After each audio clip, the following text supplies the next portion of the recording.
नमस्कार दोस्तों। छत्तीसगढ़ के लिए बहुत बड़ी खुशखबरी है। न केवल छत्तीसगढ़ के लिए बल्कि पूरे भारतवर्ष के लिए बहुत बड़ी खुशखबरी है। एक बहुत ही बड़ा नक्सली मारा गया जिसका नाम था सुधाकर। सुधाकर कोई छोटा मोटा उग्रवादी या माओइस्ट नहीं था। इसके ऊपर 1 करोड़ का इनाम था। तेलंगाना, महाराष्ट्र और छत्तीसगढ़ तीनों राज्य की पुलिस सालों से ढूंढ रही थी, ये नहीं मिल रहा था। इसका असली नाम सुधाकर ना होकर नारसिंहाचल है। मतलब इसका नाम नारसिंहाचल है, जिसको सुधाकर के नाम से जानते हैं और कुछ लोग इसे गौतम के नाम से भी जानते हैं। और इसका जो एज है 67 ईयर्स हो चुका है और ये मूल रूप से आंध्र प्रदेश का रहने वाला था। और आंध्र प्रदेश, छत्तीसगढ़, महाराष्ट्र, झारखंड, ये सब मध्य जो भारत में ये नक्सली गतिविधियों को अंजाम देता था। इसकी उम्र पे नहीं जाइए कि 67 ईयर्स हो गई थे। 67 ईयर्स होने के बावजूद भी ये AK-47 बम्स, ये हथियारों को चलाने में निपुण था। और ये एक्टिव मूवमेंट में पार्टिसिपेट करता था। ये सिर्फ हथियार नहीं चलाता था, मतलब हथियार चलाना भी सिखाता था और लोगों को ब्रेन वॉश करता था। एक तरीके के से बोलो तो माओइस्ट का क्लास चलाता था, जिसमें छोटे बच्चों और युवाओं को माओइस्ट के सिद्धांत समझाए जाते थे। कैसे सरकार के खिलाफ खड़े होना है, कैसे सरकार के खिलाफ बगावत करना है, कैसे हथियार चलाना है, ये सब ये सिखाता था।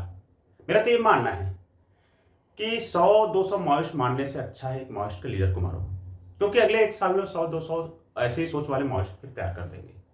तो एक बहुत अच्छा है कि सुधाकर मारा गया, कम से कम लोगों का ब्रेन वॉश होने से बचेगा और नए नक्सलाइट तैयार नहीं होंगे। अब कैसे मारे गए इसका सिंपल है। छत्तीसगढ़ का एक नेशनल पार्क है जिसको बोलते हैं इंद्रावती नेशनल पार्क। इसके आसपास घने जंगल है। वहां पर DRG, STF और कोबरा कमांडोज ने मिलकर एक मुहिम चलाई थी और उनको कुछ सूचना भी मिली थी और एक ऑपरेशन चलाया और सुधाकर को इनकाउंटर में मार दिया। और सुधाकर के पास मौके से AK-47 मिला, बम मिला, बारूद मिला, हथियार मिले और बहुत सारे दस्तावेज या डॉक्यूमेंट्स मिले। ये डॉक्यूमेंट्स का उपयोग वे युवाओं और बच्चों को भड़काने, सरकार के खिलाफ भड़काने के लिए करता था। सोचो, एक ऐसे आदमी जो इतने साल से हिंसा फैला रहा था, जिसका मकसद देश को अंदर से तोड़ना था, उसका खात्मा होना बहुत जरूरी है। और कुछ महीने पहले ही एक और माओवादी नेता मारा गया था जिसका नाम था बसव राजू, और अब सुधाकर मारा गया। मतलब एक तरीके से कह दो कि अभी केंद्र सरकार ने माओवादियों का कमर तोड़ने का प्रण ले लिया है। ऐसा चलता रहे तो बहुत जल्दी भारत ये माओवादी या फिर इस प्रकार के जो नक्सलाइट, जो समाज विरोधी, देश विरोधी गतिविधि करते हैं, उनसे मुक्ति मिलेगा।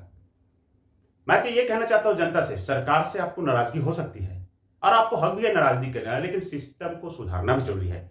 और सिस्टम को सुधारने के लिए बंदूक नहीं, आपका शिक्षा काम आएगा, आपका वोट बैंक काम आएगा, आपकी जागरूकता काम आएगा और सबसे जरूरी है आपका कर्तव्यनिष्ठ काम आएगा। आप जो भी काम कर रहे हो, चाहे आप कोई नौकरी कर रहे हो, चाहे एग्रीकल्चर कर रहे हो, चाहे शिक्षा विभाग में हो, चाहे कोई भी विभाग में हो, आपको अपना काम ईमानदारी से करना है। और जनता जो सरकार के काम है, अगर कोई कमी है तो सरकार को में जागरूकता लाना है, भ्रष्टाचार के खिलाफ लड़ना है।